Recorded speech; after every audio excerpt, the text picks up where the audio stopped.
didn't have proof that that is what happened in this case. At the heart of this question is exactly whether this was a whistleblower, this was an informant, or, as the president said, a spy who was politically motivated to hurt him. And so far, even the president's own attorney says there is actually no hard proof that this is what happened at all. Finally, Margaret, the president's economic advisor, Larry Kudlow, spoke about the administration's dealings with China and the progress being made. Let's take a listen to some of that. You know, I think we've made a lot of progress, and perhaps even more progress than we might have thought when we went to Beijing a couple of weeks ago. And the communique makes that very clear, that we're going to substantially reduce the U.S. trade gap. I mean, here's the deal. We want China to open up markets, lower tariffs, lower non-tariff barriers, give us a chance. We also want China, however, to change their behavior with respect to technology transfers and also the theft of intellectual property rights. Now, are we going to get everything? I don't know, but I will say this, we're making terrific progress.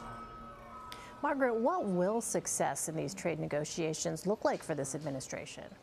You didn't get any detail from the president's economic advisor when it comes to what was agreed upon in the room, because remember, there was President Xi Jinping of China's top economic advisor was meeting with Larry Kudlow and other advisors just this past week. But what he did say is that they're headed in the right direction and that there are going to be follow-on talks in the next weeks in China to try to broker success. At this point, though, he was saying the president feels very positively about where things are going.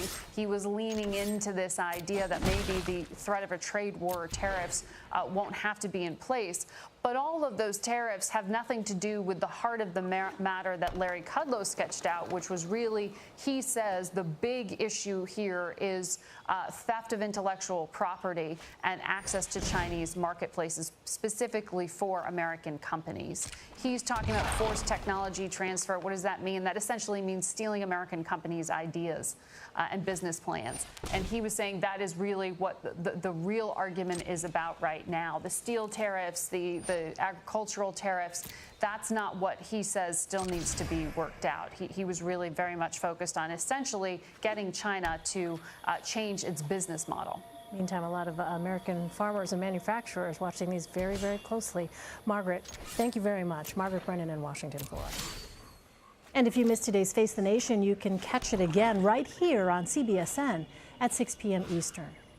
Senator John McCain's book, The Restless Wave, comes out this week. It's not his first book or even his first memoir, but it may be his last. Chip Reed sits down with co-author Mark Salter. John McCain returned to the Senate last July for a crucial vote on a Republican plan to repeal the Affordable Care Act. And he was nearly moved to tears by his reception. Just 1 week earlier, the Arizona senator had been diagnosed with brain cancer after undergoing emergency surgery to remove a blood clot. Moments after that standing ovation, McCain, always the maverick, chastised colleagues in both parties with some of his renowned straight talk. We've been spinning our wheels on too many important issues because we keep trying to find a way to win without help from across the aisle. And that speech resonated. It really did. Part of it, obviously, was because he had just received this very tough diagnosis, and he looked like he had just had brain surgery. Mark Salter has been writing speeches for John McCain for 30 years. That speech spoke of his love for the place and what it was capable of doing and how we should want to work together to make progress on our country's problems. We're getting nothing done, my friends. We're getting nothing done. The story of that dramatic night is just one of many in McCain's new memoir, The Restless Wave, published by Simon & Schuster, a division of CBS. Covering the last 10 years, the book details his historic presidential campaign against Barack Obama, Thank you very much. Thanks. as well as his disagreements with President Obama and President Donald Trump about America's place in the world. Co-written by Salter, it's their 7th collaboration. What does The Restless Wave mean? Well, it comes from the Navy hymn.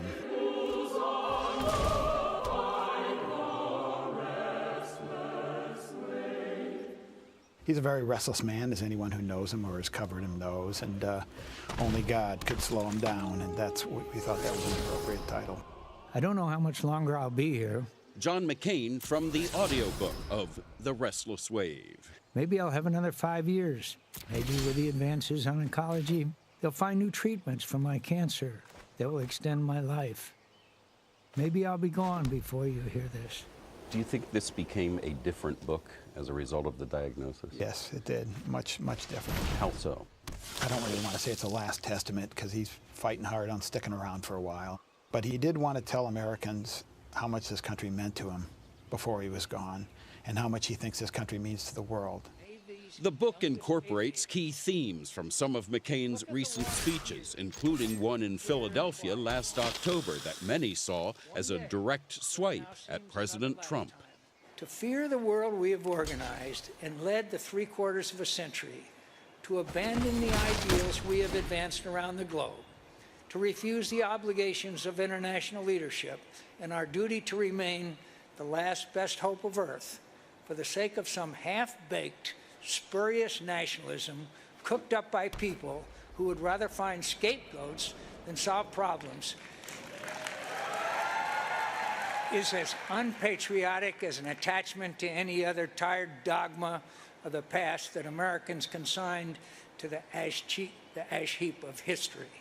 He didn't want to turn this into a personal attack on Donald Trump, and I don't think it really is. But it does take strong exception with some of the president's views because they are in great contrast to his own. If John McCain could sit down and try to change Donald Trump's mind on one issue, what would it be?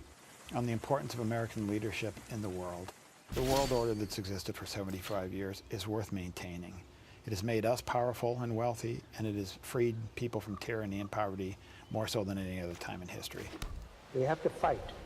We have to fight against propaganda and crackpot conspiracy theories. We have to fight isolationism, protectionism, and nativism. We have to defeat those who would worsen our divisions. We have to remind our sons and daughters that we became the most powerful nation on earth by tearing down walls, not building them. McCain also criticizes the way in which many Americans have walled themselves off from those who disagree with them, writing about his friendships with Hillary Clinton, Joe Biden, and Ted Kennedy. He always seemed to have as many good friends on the Democratic side as on the Republican side. And that's really one of the main messages he wanted this book to convey to the American people. Don't assume that if someone votes differently than you that they don't deserve your respect or your friendship. In fact, one of the book's most headline-grabbing revelations has to do with a close friend from across the aisle. He says that he regrets not having chosen Joe Lieberman as his running mate. He does not say, though, as has been interpreted, that he regrets choosing Sarah That was my Palin. follow-up question. Yeah. How can he regret not choosing Joe Lieberman but not regret? Because he was persuaded not to pick Joe Lieberman. You know, it leaked out that we were considering it, and the advice of his staff, among them me, saying, you can't do it. He regrets listening to us, I think. But after he made the decision, he never regretted, and in the book he defends her, and he's never uttered a word in private or public of criticism of her. Are you ready to make America great again? Does he sometimes worry that there might have been a direct line from Sarah Palin to Donald Trump? I've never heard him express that. Last month, McCain underwent another surgery, this one to treat an infection. While his type of cancer is often terminal, the 81-year-old war hero is still fighting. He says he doesn't feel cheated. He feels blessed. A fight not joined is a fight not enjoyed, and I wouldn't mind another scrap or two for a good cause before I'm a memory. Who knows? Maybe I'll get another round, and maybe I won't. So be it. I've lived in this wondrous land for most of 8 decades, and I've had enough good fights and good company in her service to satisfy even my restless nature. Who am I to complain, my friends? I'm the luckiest man on earth. The latest installment of our series CBSN Original goes to the Galapagos Islands to explore how certain animals are evolving to changing climates. It's called Adapt or Die. Here's a preview. Winds over 125 miles an hour and as much as 30 inches of rain. The same amount of change that you've seen happening in a couple of millions of years has happened in the last 40 years. Today, the planet is experiencing one of the greatest extinction events since the dinosaurs disappeared. The Galapagos Islands is home to animals that don't exist anywhere else in the world. It's a major new perspective in evolutionary biology. These changes are happening because our own mishandling of the planet. It's no longer enough for animals to evolve. They have to adapt now, adapt fast, or die. CBSN Originals Adapt or Die premieres tonight at 8 p.m. Eastern on CBSN, and it's available to stream right now at cbsnews.com. Well, coming up, no purchase, no problem, a new policy from Starbucks. You're streaming CBSN.